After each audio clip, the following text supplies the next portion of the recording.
Traffic police নিরলসভাবে কাজ করছে। তো আসলে কিছু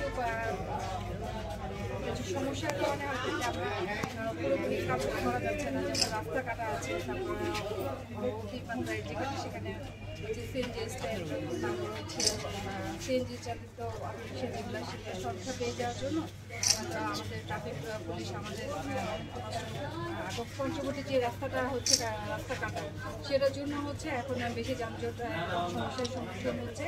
তো আমরা যেটা প্রতিনিয়ত যেটা করছি যে আমাদের অতিরিক্ত ফোর্স দেওয়া আছে, চেষ্টা করছি যাতে লাইনও কিছু ঠিক করে দেওয়া হয়েছে যে বাস কীভাবে যাবে, ডিভাইডার দিয়ে কিছু দিয়ে, তো সেই এইভাবে আর কি কাজ করা হচ্ছে। কিন্তু আমাদের ট্রাফিক পুলিশ কাজ করে যাচ্ছে।